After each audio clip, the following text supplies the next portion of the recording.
I don't know where I was going with that.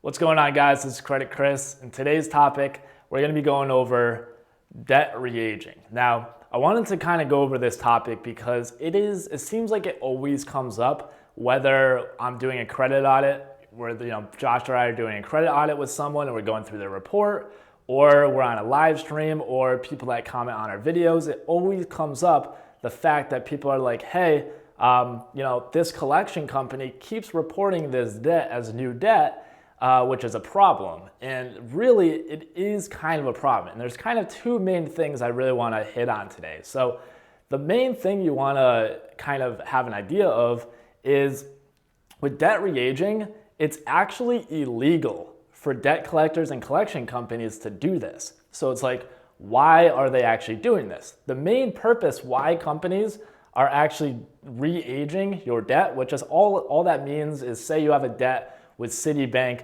back in 2018, it hit collections, they sold that debt to, say, Portfolio, which is one of the largest debt buyers in the entire country.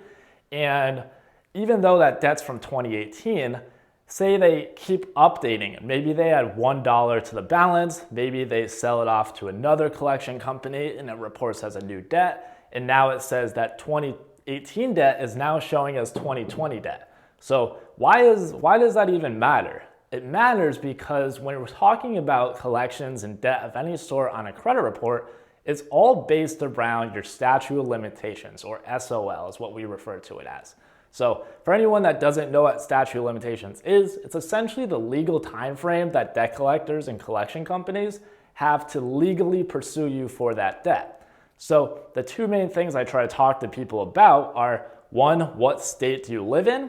For instance, say I live in Texas, the statute of limitations in Texas is 4 years, and then the date of last payment, or the date of last activity on the account, which is usually the date of last payment. So say the date of last payment for that Citibank account in that example was 2018, and I live in Texas, so 4 years makes 2022, because 4 years on top of 2018 is 2022. After 2022, I can no longer be legally sued for that debt. Even if it's on my report and I have collection companies coming after me, I can know that I will not be legally responsible for that debt. So what a lot of these collection companies do, and debt collectors, is what they'll do is they'll actually take the debt that's on your report, that same debt from 2018, and they'll move it from, so you have 2018, and they'll just add $1 to the balance and make it, update to 2020. I definitely messed that up. 2020. And so you might be looking at a report and you're like, man, now my statute of limitations is not going to end until 2024. And then a year from now, they update it again, or they sell it to another company, and now it's 2021. And now you're like, man, now it's not going to end until 2025. So why do collection companies do this, and why is it such a big deal? Again, one, it's illegal for collection companies and debt collectors to actually do this, but more importantly, they're messing with your psychology. They're making you think that there's no way you're ever going to get out of this debt. There's no way you're ever going to hit this legal time frame that people talk about. So at this point, it's better off just to pay it, because it's just going to keep updating it. They're just going to keep selling it to other people and restarting that time frame. So at this point, I might as well pay it. And that's the biggest thing. And this is another video for another time, but just because you pay a collection doesn't guarantee that your scores goes up. And it really comes down to that collection still being on the report. So what do you do if you know that your Citibank card hit collections, and you know that the last time that you paid was 2018, even though Portfolio, the collection company that bought your debt from Citibank, is reporting it in 2020. So the first main thing I tell people to do is try to see if the original creditor or the original account is on your report. So is this Citibank account from 2018 still showing on your report? If it is, golden. You can just look at the date of last activity, which is the date of last payment, and say that it was, say it was October of 2018 was last payment. Last payment.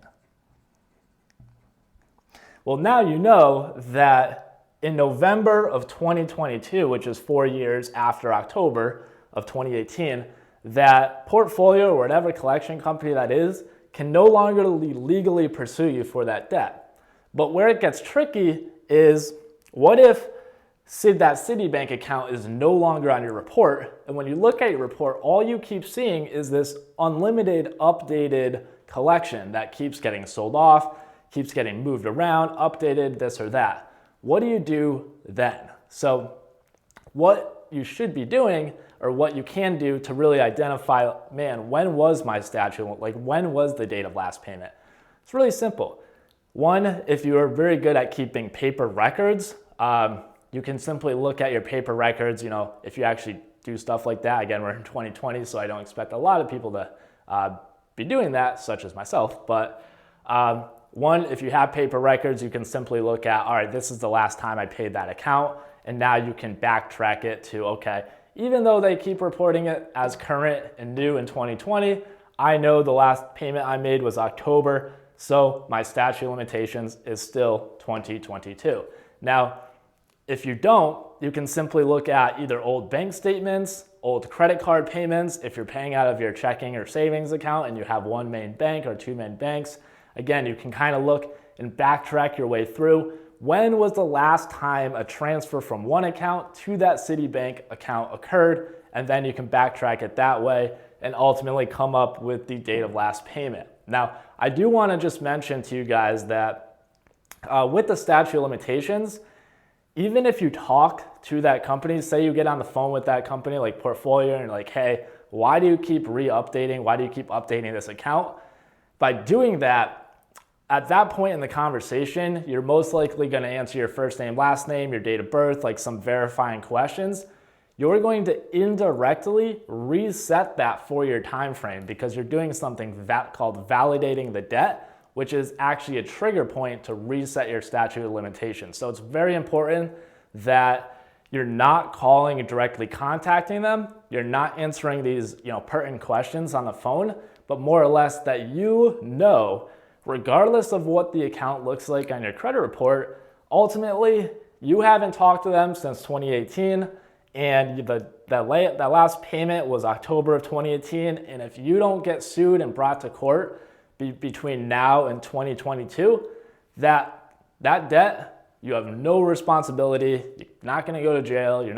Nothing's going to happen to you for that debt. So hopefully that just gives a better explanation of why the accounts do that. Again, it's kind of just some trickery and mind play, if that makes sense, that these big corporations do to make you scared, make you think you're never going to get out of it, so you might as well pay it. So with that said, guys, hopefully this video helps better understand what debt reaging is, that it's actually illegal, which you can sue them in small claims court for $1,000. That's complete, I would consult a lawyer for that if that was the case. But with that said, guys, hopefully you guys enjoyed the video. If you have questions or comments, drop them in the description, and we'll catch you later for some good content.